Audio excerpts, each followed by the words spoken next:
नमस्कार मित्रांनो, लाडकी बहीण योजनेच्या नवीन व्हिडिओमध्ये आपल्या सगळ्यांचं स्वागत आहे।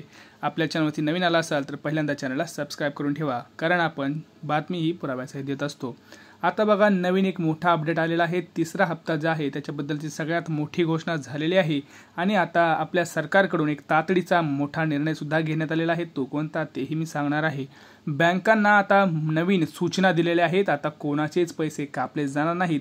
ज्यांचे पैसे कापले गेले त्यांनाही काय होणार आहे त्यांचंही तुम्हाला आज मी सविस्तर सांगणार आहे। तर आपल्या चॅनलवरती म्हणजेच मराठी इन्फॉर्मेशन सेंटर या चॅनलवरती नवीन असाल तर चॅनलला सबस्क्राइब करा, व्हिडिओला लाईक आणि शेअर करा, व्हिडिओ शेवटपर्यंत नक्की बघा। चला बघूया आजची सगळ्यात मोठी जी काही तुम्हाला सांगणार आहे ती बँकांना कोणत्या सूचना दिल्यात आहे आणि आता कोणाचेच पैसे का कापले नाही जाणार आणि कापले आहेत तर त्यांचं काय होणार आहे।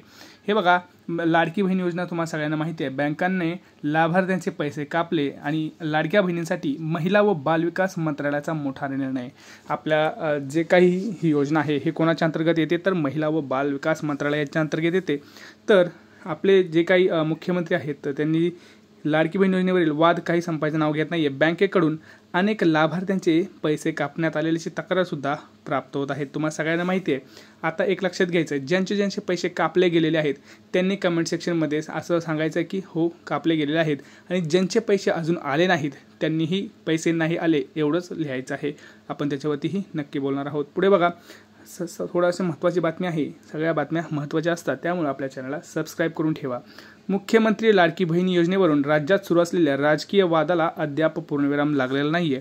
त्यातच आता या योजनेबाबत प्राप्त तक्रारीचा निपटारा त्वरित करण्यासाठी महिला व बालविकास मंत्रालय जोरदार कामाला लागले आहे। बघा काय होतं, आपल्या सगळ्यांना माहिती आहे खूप जणांनी कष्टाने हे फॉर्म भरले होते, कोणाचे रिजेक्ट झाले, कोणाचे अप्रूव्ड झाले, अप्रूव्ड होऊनही पैसे नाही आले, तर कोणाचे आले तर ते कापले गेले। तर यासाठी आता या योजनेत लाभार्थ्यांचे पैसे बँकेकडून कापण्यात आल्याच्या अनेक तक्रारी समोर आल्या। त्याची दखल घेत महायुती सरकारने लवकरच बँकेशी चर्चा करण्याचे सुद्धा निश्चित केले। आपलं जे सरकार आहे आता यांनी असं ठरवलं की बाबा पैसे तर आले पण या योजनेचा लाभ मात्र यांना घेता येणार नाही, कारण बँकेने स्वतःचेच पैसे खिसे गरम करून घेतले। तर लाभार्थी महिलांचे पैसे कापू नयेत यासाठी पत्रव्यवहार करण्याचीही तयारी सुरू केल्याची माहिती मंत्रालयाने सूत्रांना दिली आहे। बँकांना असे आदेश दिले गेले होते की तुम्ही पैसे कापू नका, परंतु तरी देखील काही बँकांनी पैसे कापले गेलेले आहेत आणि त्याच्यामुळं आता काय केलेलं आहे तर पत्रव्यवहार करायचं हे ठरवलेलं आहे। मंत्रालयातील सूत्रांनी सुद्धा याची माहिती आपल्याला दिलेली आहे। तर कोणाचेही पैसे कापायचे नाही याच्याबाबत पत्रव्यवहार आता बँकेशी हे सरकार करणार आहे। पुढे बघा काय होणार आहे, सगळ्यात महत्त्वाचं सांगतो। राज्य सरकारने यंदाचा अर्थसंकल्पात मुख्यमंत्री लाडकी बहीण योजना जाहीर केली, आपल्या सगळ्यांना माहिती आहे। आणि आता जे आता विधानसभा निवडणूक आहेत या योजनेला तुम्हाला माहिती आहे, त्याच्यामुळे हे या योजनेला एक नवं रूप आलेलं आहे। तर यावरून सत्ताधारी आणि विरोधकांमध्ये आरोप प्रत्यारोप होतच असतात। तर महायुती घटक पक्षामध्ये श्रेयवाद रंगला आहेत। प्राप्त माहितीनुसार योजनेअंतर्गत आत्तापर्यंत जुलै आणि ऑगस्ट या 2 टप्प्यात 1,59,00,000 लाभार्थ्यांना 4,787 कोटीचा लाभ देण्यात आलेला आहे। या लाभार्थ्यांच्या खात्यात थेट 3,000 रुपयांची रक्कम सुद्धा जमा झालेली आहे, तुम्हाला माहिती आहे। आणि कोणाची अजूनही रक्कम जमा नाही झाली त्यांनी कमेंट सेक्शनमध्ये लिहायचं आहे माझी रक्कम जमा झालेली नाही। मला सुद्धा त्यांच्याबद्दल थोडंसं वाईट वाटतं आहे, कारण हे बघा मित्रांनो, आपण सगळा फॉर्म भरत असतो तर ह्याच्यामध्ये ना जे खरं पात्र नाहीत त्यांना सुद्धा पैसे आलेले आहेत, पण खरं जे पात्र आहेत ते अजून वंचितच राहिले आहेत असं आपण काही म्हणू शकतो। कारण माझ्यासोबत सुद्धा मी ज्यांचे फॉर्म भरले त्यांच्यासोबत सुद्धा हे झालेलं आहे, तर त्याच्यावरती आपण बोलूयाच। तर बघा, योजनेसाठी 30 सप्टेंबर 2024 पर्यंत अर्ज करता येणार आहे। तुम्हाला सगळ्यांना माहिती आहे की ह्याची जी काही मुदत आहे ती सुद्धा वाढली गेलेली आहे। मात्र अनेक लाभार्थ्यांच्या खात्यात पैसे रक्कम झाल्यानंतर पैसे कापण्यात आल्याच्या तक्रारी समोर आल्यात। अनेक महिला खात्यात अनिवार्य रक्कम ठेवली नसल्याने ही रक्कम कापल्याचे समोर आले आहे। हे लक्षात घ्या। आता खूप महिला आपल्याकडं आपण पैसे काढतच असतो, त्यामुळं आपल्या खात्यात कधी कधी पैसे नसतात, तर त्यांनी काय होतं महिलांनी अनिवार्य रक्कम ठेवली नसते। तर काही बँकेचं असतं की 3,000 ठेवा, 1,000 ठेवा, तर ते ठेवले नसल्यामुळं तर त्या बँकेने जसे पैसे पडले तसे पैसे कापून घेतले। ही तक्रार समोर आल्यानंतर राज्य सरकारकडे ह्याचा खूप तक्रार आल्या। मग गुरुवारी मंत्रिमंडळात बैठकीत या संदर्भात चर्चा झाल्याचंही कळतं आहे। महिला व विभागाने याची गंभीर दखल घेतल्याची समजते। याची खूप महत्त्वाची दखल घेतली त्यांनी। तर या संदर्भात विशेष बैठक ही काही दिवसापूर्वीच पार पडल्याची माहिती मंत्रालयातील सूत्रांनी दिली।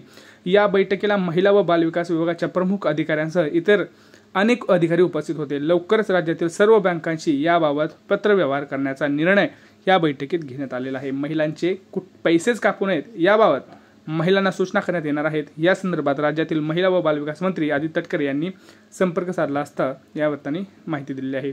आता बघा पुढची सगळ्यात महत्त्वाची गोष्ट. आता काही जण म्हणत होते की दादा आमचा फॉर्म भरला आहे पण आम्हाला पैसे नाही आले अजून, तर काय होईल? तर हे बघा मित्रांनो, सप्टेंबर महिन्यामध्ये आता तुमचा जो तुम्हाला म्हटलं की सप्टेंबर महिन्यामध्ये आता तुम्हाला 3रा हप्ता येणार आहे. 3ऱ्या हप्त्याबद्दलची माहितीसुद्धा ठरलेली आहे. 14 सप्टेंबरपासून या हप्त्याला सुरुवात होईल. कारण 14 सप्टेंबरला एक मोठा सोहळा सोलापूरमध्ये होम ग्राउंडवर होणार आहे. तर त्या दिवशी 40,000 महिलांना तिथं लगेच त्या दिवशीच वितरण होणार आहे त्यांचा दुसऱ्या हप्त्याचं, म्हणजे 4,500. ज्यांना पैसे नाही आले त्यांना 4,500 आणि ज्यांना पैसे आले त्यांना 1,500 रुपये.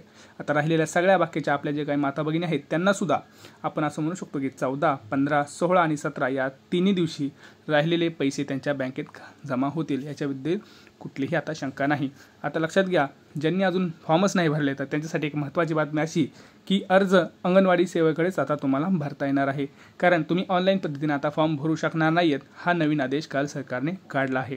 राज्य सरकारने या योजनेचा अर्ज स्वीकारण्यासाठी राज्यातील अंगणवाडी सेविकाशिवाय आता आशा सेविका, सेतू सुविधा केंद्र, ग्रामसेवक यासारख्या अनेक मान्यता दिली होती. मात्र या योजनेसाठी आता मर्यादित संख्येत अर्ज येत असल्याने अंगणवाडी सेवा व्यतिरिक्त इतर सर्व प्राधिकृत व्यक्तींना दिलेले अर्ज स्वीकारण्याचे अधिकार रद्द करण्याचा निर्णय काल घेण्यात आलेला आहे. म्हणजे आता फक्त आणि फक्त अंगणवाडी सेविकाच हा तुमचा फॉर्म भरू शकते. ज्यांनी कुणाचा फॉर्म भरायचा राहिला असेल त्यांनी आपल्या नजीकच्या अंगणवाडीत, आपल्या गावच्या अंगणवाडीत जायचं आहे.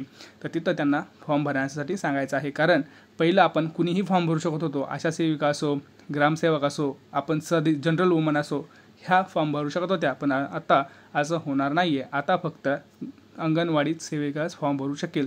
कारण काय होतं मित्रांनो, आता अर्जांची संख्या देखील कमी झालेली आहे असं त्यांचं म्हणणं आहे. परंतु याच्यामागे अजून एक कारण आहे, ते म्हणजे फ्रॉड. त्याच्यामध्ये गफळा झालेला आहे. कारण काय होतं आहे, जनरल वुमन आपण मोबाईलवरून फॉर्म भरताना काही जणांनी एकच फॉर्म 30 वेळा 40 वेळा फॉर्म भरला आणि त्यामुळे अनावश्यक जी काही रक्कम त्यांच्या खात्यात गेली, त्यामुळे एक मोठा त्यांना फायदा मिळाला. परंतु जे खरंच त्या लाभार्थी होते त्यांना मात्र या योजनेचा लाभच मिळाला नाही. त्यामुळं आता सरकारने एक मोठा निर्णय घेतला की आता अर्ज अंगणवाडी सेवेशिवाय कोणीही भरणार नाही. आणि जे कोणी आता घोटाळा करतील त्याच्याविषयी सुद्धा आपले जे मुख्यमंत्री आहेत त्यांनी एक मोठा नवीन आदेश दिला. जे कोणी याच्या बाबतीत घोटाळा करताना दिसेल त्यांना तुरुंगवास हा होणार आहे. त्यांना मोठी शिक्षा सुद्धा आता आपल्या सरकारकडून देण्यात येणार आहे. त्यामुळं असं कोणी गैरप्रकार करत असेल तर करू नका. कारण हा पुढे याचा घोटाळा येणार आहे आणि तुम्हाला तुरुंगवाससुद्धा होऊ शकतो. तर आता तुम्हाला व्हिडिओ आवडला असेल तर आपल्या चॅनलला सबस्क्राईब करून ठेवा. मराठी इन्फॉर्मेशन सेंटर या चॅनलला सबस्क्राईब करून ठेवा. कारण आपण ही माहिती पुराव्यासहित देत असतो. भेटूया पुढच्या व्हिडिओमध्ये. तोपर्यंत जय महाराष्ट्र.